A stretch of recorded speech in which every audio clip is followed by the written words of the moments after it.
the House of Commons Standing Committee on Access to Information, Privacy and Ethics. I'd like to remind members that today's meeting will be televised and be available via the House of Commons website. Now, pursuant to the order of reference of March 25th, 2021, and the motion adopted by this committee on Monday, November the 16th, 2020, the committee is resuming its study on the questions of conflict of interest in lobbying in relation to pandemic spending. Today, of course, committee members will remember that the House motion stipulated that Ben Chin, the Prime Minister's senior advisor, be ordered to appear before this committee today. Now, we understand that that member of the Prime Minister's staff has been instructed not to comply with the House order, and members will have received a letter who has offered to substitute herself for the witnesses that the House did prescribe. And so, members, I do require that really what I need from members is a decision with regards to if or not they will consider this this request. I'll turn to Monsieur Fortin to begin. I see his hand is raised. I do have a speaking order that is growing here. It's Monsieur Fortin, followed by Mr. Angus, followed by Mr. Barrett, followed by Madame Shanahan. So I'll go to Monsieur Fortin. The floor is yours. Merci, Monsieur le Président. Thank you, Mr. Chair. With all due respect, the committee doesn't have the authority to hear Ms. Fortier today. We were convened on your orders, Mr. Chair, and this was the House of Commons ordered this, so we were supposed to listen to Mr. Ben Chin today, and there was an opportunity for the Prime Minister to appear in Mr. Chin's place. So that's our mandate. And once again, with all due respect, Mr. Chair, I think that the committee doesn't even have the authority to make a decision about whether or not to hear Ms. Fortier in lieu of Mr. Chin. I don't think that this can take place. And as I already said the last time, our work here as a committee is to point out the absence of the witnesses, to report to the House, because it's an order of the House to proceed in this fashion, and the House will decide what it intends to do. And in my opinion, I think it will have to listen to these reluctant witnesses, explain why they are not here today and did not appear at the other times, and decide what will happen and how we should proceed. But I don't think our committee has any other choice but to report to the House and ask the House to take measures that it deems appropriate under these circumstances. Mr. Chair, you all received a motion on the three witnesses. It stated, I referred to the meetings on March 29th, 31st, and April 8th. March 29th, Mr. Taze, March 31st, Mr. Singh, and April 8th, Mr. Chen. And this motion notes the absences of these witnesses. And we talk about the opportunity given to the Prime Minister to replace them. And we also point out that the committee has never taken away this obligation to appear. And we're asking the House, therefore, to take the necessary measures. So I would suggest that we adopt this motion, this consolidated motion that you have. And you were sent another one, Mr. Chair, with respect to the same issue. And it referred to due diligence and We Charity, a report that was supposed to be produced by April 1st. This never occurred. I don't know how there will be, I don't know, hundreds or thousands of documents that will be included in this. And I've already worked with auditors, and I know that these are documents, accounting documents, whereby a lawyer could have asked a business or an individual to comply. These documents, we can request these in order to proceed with an audit, but it's not the audit report itself. The report should be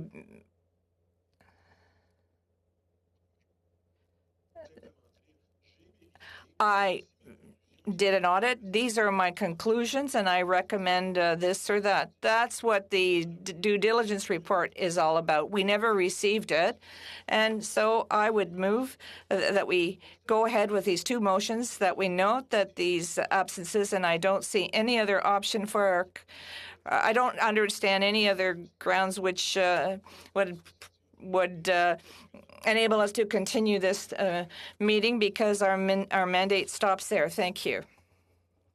Okay, so I think what we'll do is we'll debate these one at a time. Mr. Fortin, if it would please you, I think it would be best for us to deal with the first motion that you moved to begin with. So I'm going to proceed in terms of a debate of that motion first, and so I will proceed with the speaking order that I do have before me. If members decide that this isn't what they would like to speak on, then they can drop off, and we can hear from them later on different matters. But we'll proceed through the discussion with regards to the debate on the motion that has been now moved. So we'll move to Mr. Angus. Mr. Angus.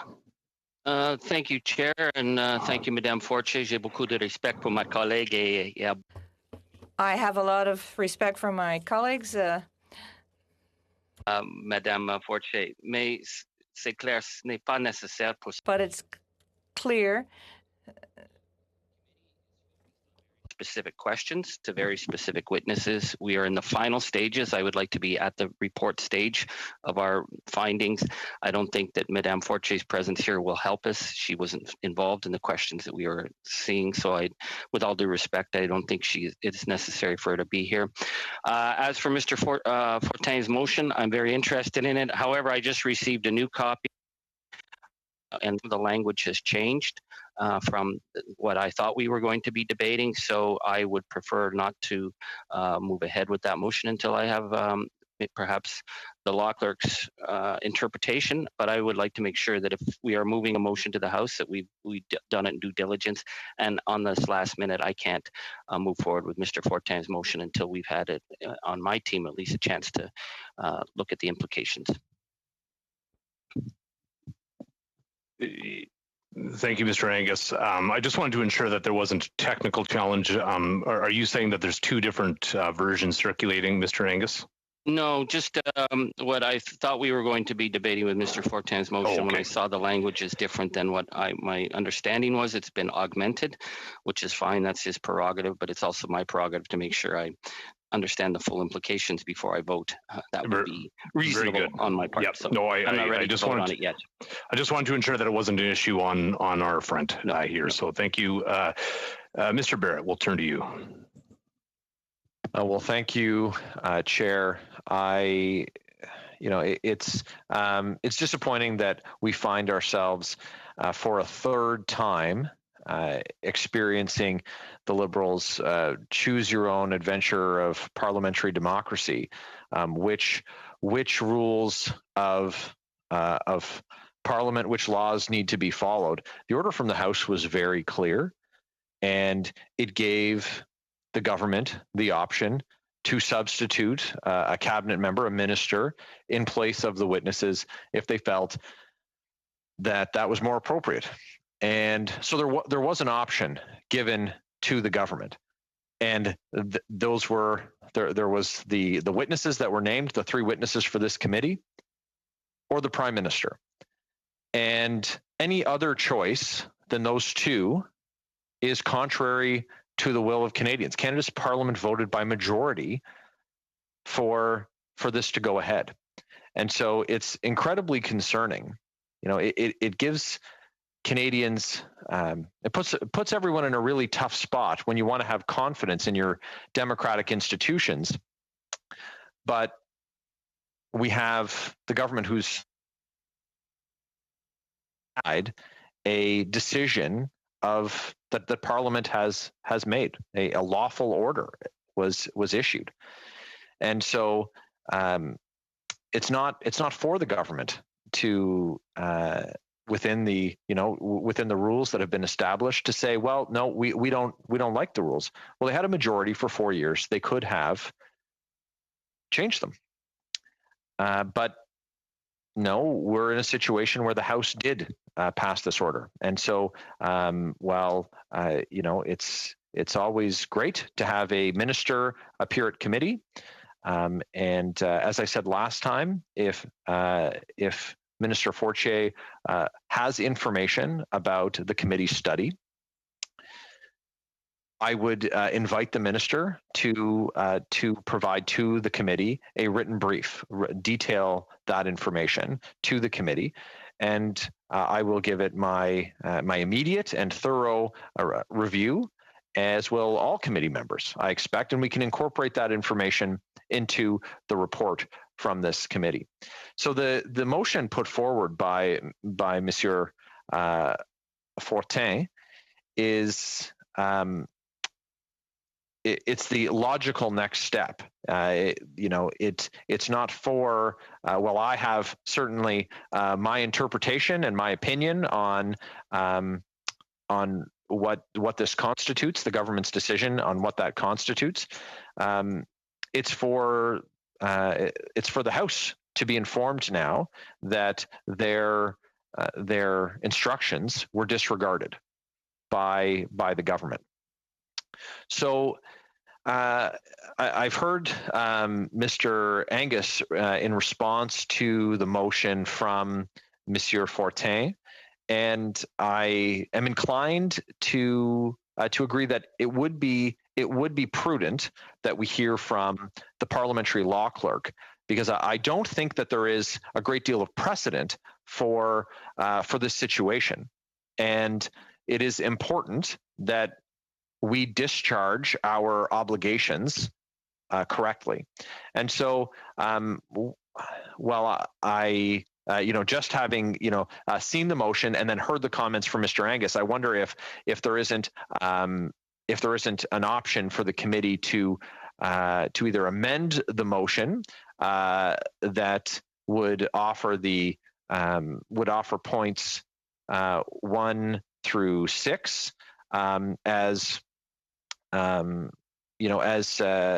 information, and that a seventh point would, and I'm thinking out loud here, Chair, would be that the committee do invite the law clerk to appear, and with respect to the details above, and that following that meeting, the committee report these events to the House of Commons in order to express its dissatisfaction no later than 48 hours following that meeting with the law clerk. So so I'm not sure if that stream of consciousness is going to be found in order by the chair, or even if it would be satisfactory to Mr. Angus with respect to his concerns, or if the mover, Mr. Fortin, is even supportive of it, because I think that his motion in and of itself is quite good.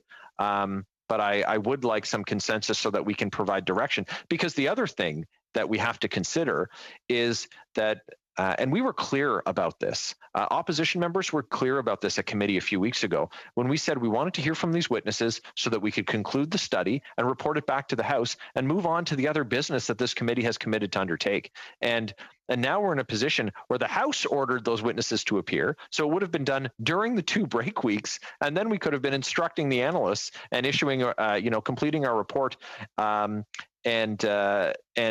moving on. But we're now jammed up with shenanigans that leave us unable to complete our report. And I was clear that unless there was new ground broken, hearing from those witnesses, and we were assured by the government House Leader last week that there was no new information to be had. Then, if that had been the case, when we heard from the witnesses, then and received the due diligence report on time and in the form requested, then we'd be done this study. And so I do want to have some closure. So perhaps instead of formally proposing it, Chair, I'll let the discussion continue, and I'll put pen to paper here with my initial concept, but I'll hear from, I see that Mr. Angus is speaking after Madame Shanahan, so I'll hear what they have to say and see if there's any appetite to amend, and then we'll take it from there. Thank you. Okay, Madame Shanahan, we'll turn to you. Thank you very much, Chair. J'aimerais dire tout d'abord. First of all, I'd like to say that I'd like to thank Mr. Fortin for sending us the motion before the meeting. This will help us a lot. However, in the meantime,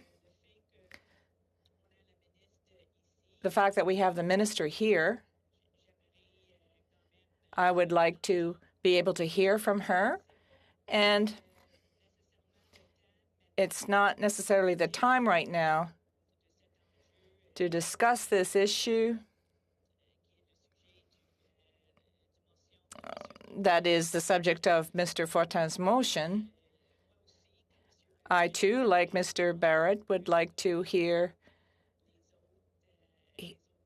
from the other committee members.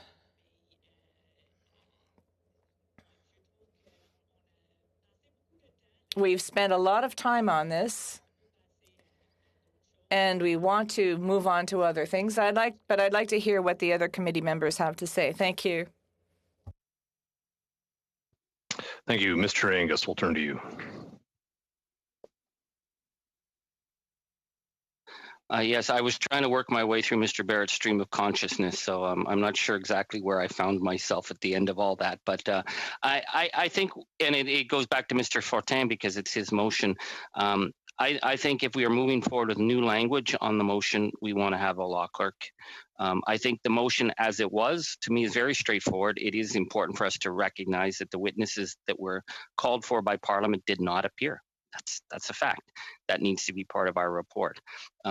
Whatever further instructions we give the House, I'm uncomfortable moving at this point without the law clerk. So I'm happy with the original motion that we had, I think, which is like the original 6 points.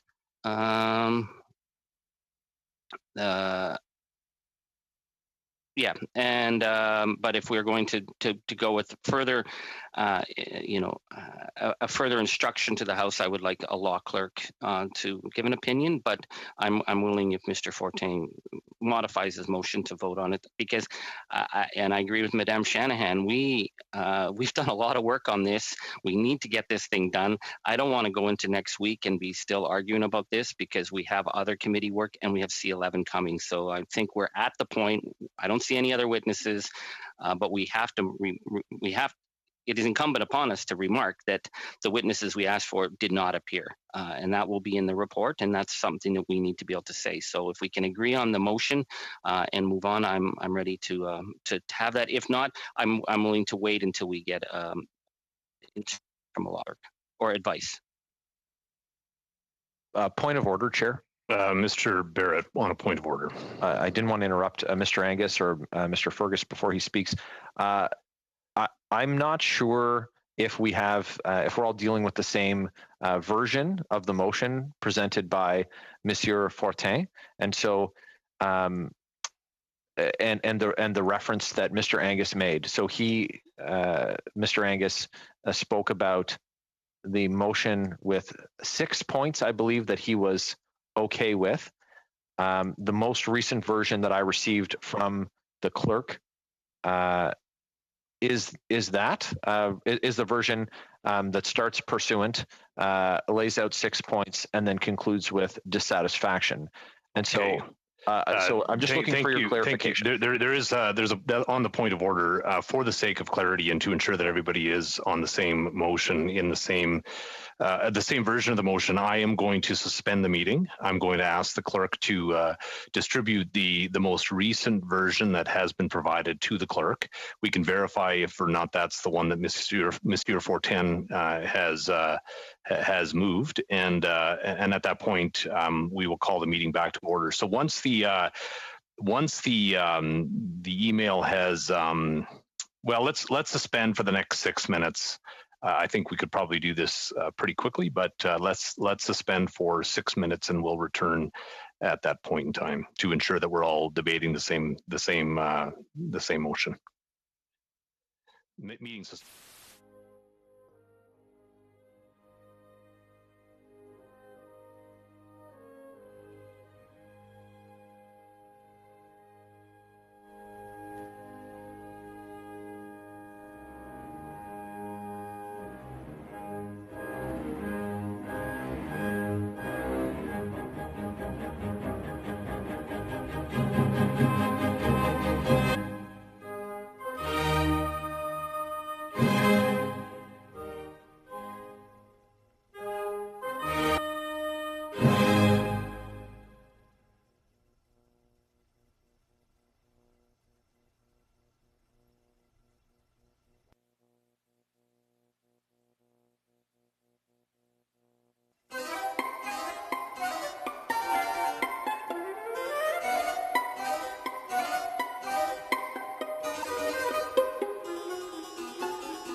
as intended by Monsieur Fortin. So members, hopefully you've all received it. I will call the meeting back to order. Mr. Fergus, you are next on the speaking list. Merci beaucoup, Monsieur le Président. Thank you, Mr. Chair. And I'd also like to thank all of my colleagues, particularly Mr. Fortin, for his motion. I'd also like to point out that I, too, find that in hearing my colleague, Mr. Barrett, and Mr. Angus, of course, that it would be a good idea to obtain the advice of our parliamentary law clerk, who could come here and appear before the committee and provide us with his advice on the issues before us today.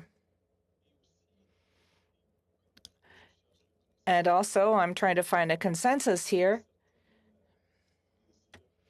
There is a desire expressed by other members of the committee to take the time to look at all the options that we have as a result of Mr. Fortin's motion. And that's why we took this 6-minute break. So, Mr. Chair, I think that it would be appropriate. I move to adjourn the meeting. Sorry, Mr. Fergus, I missed the last bit. The mic didn't pick up your last sentence there. I was hearing the translation, but didn't hear your English. Sentence. I apologize for that. I just all of a sudden I had a little blank in my head as to how to say this in French. So I well, better to you than me. So we appreciate it. I did what's common in the Outaouais, and we changed from one to the other, whichever one seems a little bit clearer in our heads. So therefore, Mr. Chair, I move to adjourn the meeting. I had a feeling that maybe it was an important sentence. Okay, colleagues. Toutes les phrases sont importantes. All sentences are important, Mr. Chair. That is a non-debatable motion, okay, and so therefore, point of order, Mr. Angus. Point of clarification. Well, I'll entertain this point of clarification. I'm sure all members would be interested in what the question is. I'm maybe willing to vote for Mr. Fergus's motion, but he did say that he's interested in hearing from the law clerk. Am I correct? Yes. So if we're willing to hear from the law clerk, then we can wrap this up. I'm okay. Thank you. This is not a debatable motion now, so we will move immediately to a vote, and I'll ask the clerk to assist us with this motion. Okay. Point de clarification, Monsieur le Président, s'il vous plaît. On a point of clarification, before voting, I want to ensure that I've understood correctly. Not a debatable motion. I don't want to debate now to the vote. Just want to Madam know. Clerk.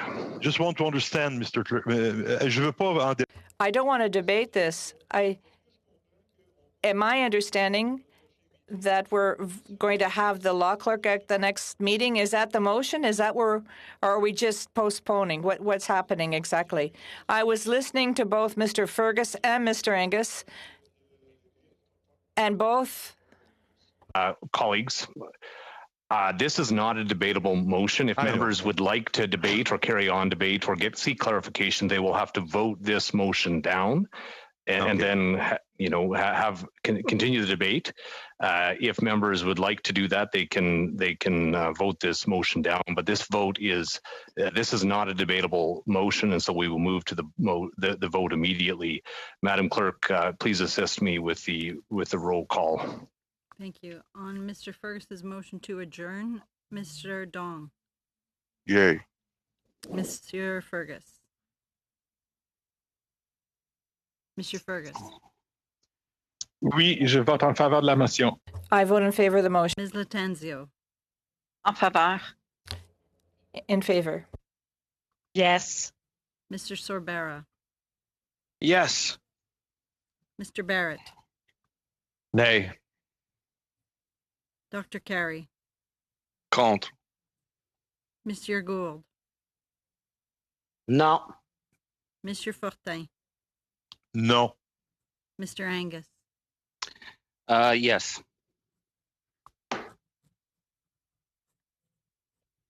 yeas pour 6, nays contre 4, 4. Okay, members, that I will take your instruction and adjourn the meeting. Meeting adjourned.